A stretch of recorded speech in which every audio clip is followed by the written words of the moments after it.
Bien, donc je vais vous présenter très rapidement une utilisation du projet qui peut être fait en classe. Le contexte s'y prête bien puisqu'aujourd'hui il a neigé et que je n'avais que 14 élèves au lieu des 30 habituels et que nous étions en salle info, en tout cas la salle informatique était libre.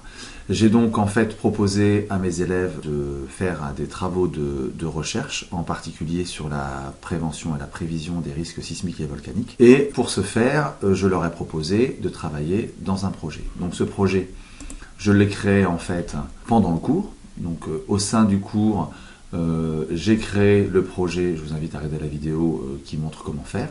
Et dans ce projet, les élèves se l'ont rapidement accaparé et ont eux-mêmes créé pour le groupe qui s'occupait de la prévision des séismes ce dossier et pour le groupe de la prévention des séismes un second dossier. En fait, chacun de ces dossiers a été créé par un élève différent. On le voit ici, si on regarde l'ensemble des dossiers, on voit bien qu'ils n'ont pas été créés par la même personne.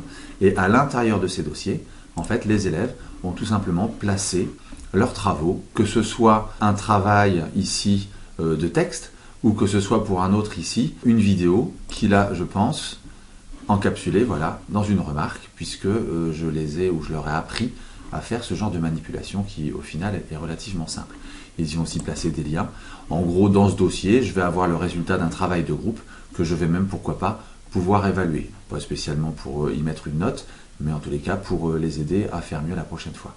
Voilà donc une possibilité très rapide à mettre en place d'utilisation des projets. Évidemment, dans les participants, je rappelle, j'ai dû, au début, dans la création du projet, envoyer rapidement un mail groupé à toute la classe de 4e. D'ailleurs, on voit ici les élèves qui n'étaient pas présents ce matin et ceux qui étaient présents pour pouvoir mener le projet. Le gros avantage aussi, c'est que puisque dans ce travail que j'ai demandé à mes élèves, ils doivent présenter ensuite au tableau le résultat de leur travail, eh bien, ils vont pouvoir, en venant directement au bureau de l'enseignant, l'ENT sera de toute façon ouvert, aller directement ici et pouvoir utiliser, par exemple, l'interface de l'ENT pour pouvoir projeter leur vidéo ou tout simplement ici pour pouvoir présenter le travail, ici PDF, que je découvre avec vous, voilà, qui a été fait par Joris. Donc, on est sur un outil vraiment extrêmement souple d'utilisation qui ne nécessite pas de ressources externes, clé USB ou autre, et qui permet à tout moment, quel que soit le poste, de pouvoir diffuser son travail et le présenter.